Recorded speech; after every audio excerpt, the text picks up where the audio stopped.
आज आम सुजी आउ अटा मिसेकी भजा मंडा करिबा। से सुजी अटा गुड़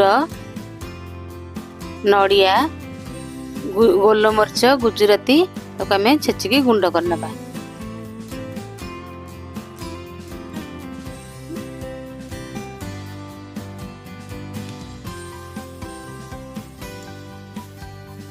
कड़े बसई देबा 2 गिलास पानी दे देबा। पानी रे आग गुड़ पकई देबा। स्वाद अनुसार लूण पकेबा। गुड़ ही आसलानी एथर आमे सुजी अटा मिसेइथिबा चुना को पकेबा। पकेकी धीर धीर जाल करके ताको हसी घांटी देबा। चुना हो गलानी आमे ढाकुणी घोड़े देबा 10 मिनिट पे छाड़ देबा। रे कड़े बसई देबा। गुड़ नड़िया खड़िया पे प्रथम टिके पानी देबा। गुड़ पके देबा।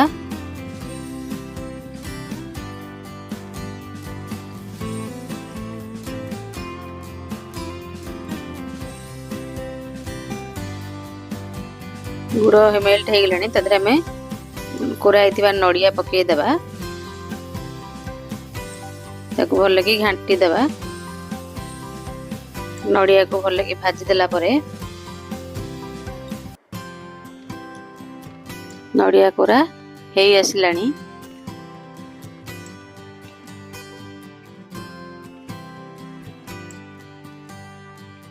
नड़िया खड़ा हो गलानी ताधरे आमे गोलमरीच गुजराती जो गुंड होता पकई नबा। एथरक हमर नड़िया खड़ा हो गला। 10 मिनिट हो गलानी। जंतनी हमर ठंडा भी टिके आसलानी। ताको आमे भल कि गोटे प्लेट को काढ़ी नबा। काढ़ने की पानी हाथ होगी टिके भल कि चकटी देबा जैसे अटा चकटती।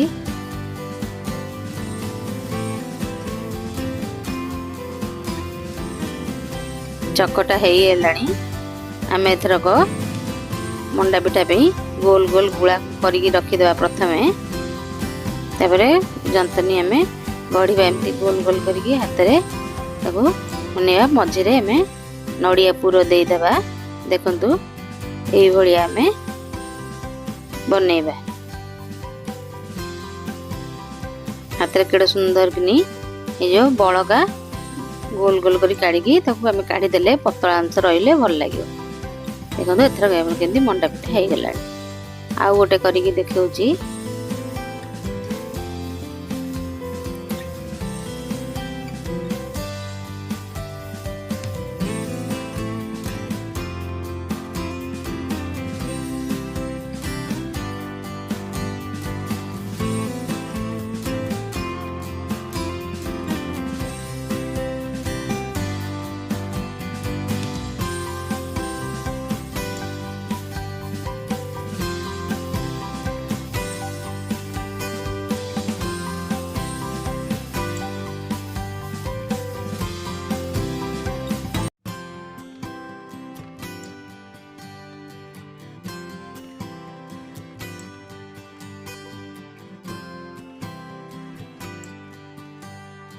से तो एबे मझे गोटे पुर देकी चेप्टा करी काकरा बनेबा। एटा कहते पुर काकरा। देखंतु सेटा तो खाली गोल हैला। एटा को आमे एमती बुले कले गोल कर देकी तापरे आमे ताको चेप्टा कर दबा। पुर दिया काकरा हे जिवो। देखंतु केमती पुर दिया काकरा हे गला। गोल रे चेप्टा हैला एको कहती पुर दिया काकरा।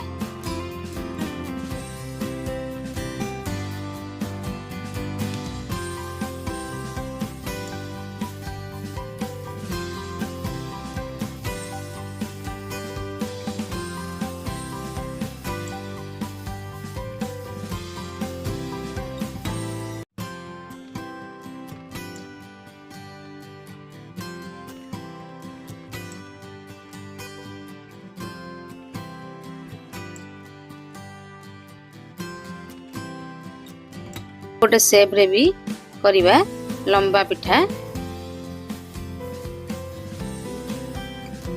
तो पतला कर दे मझे पुर दे देबा।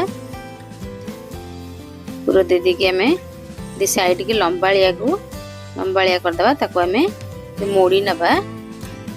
मोड़ी देले हमर ये हे जिवो लंबा पिठा। देखंतु एटा सुंदर किनी होजी ये हमर हे जिवो लंबा पिठा। एथर आमे तेल गड़ी बसई दबा।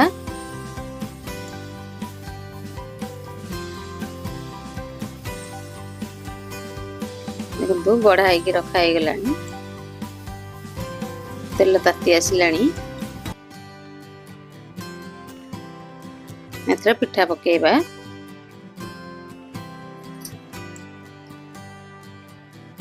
ये ला पूरा दिया काकेरा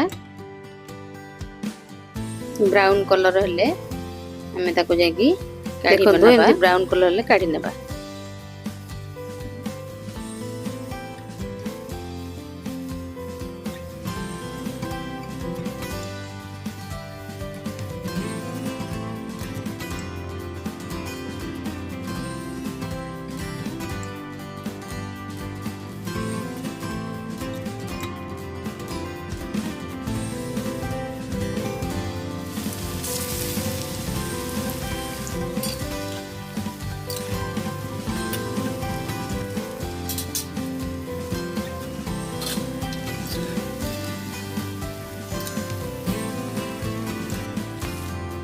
इथर हो गला हमर भजा मंडा।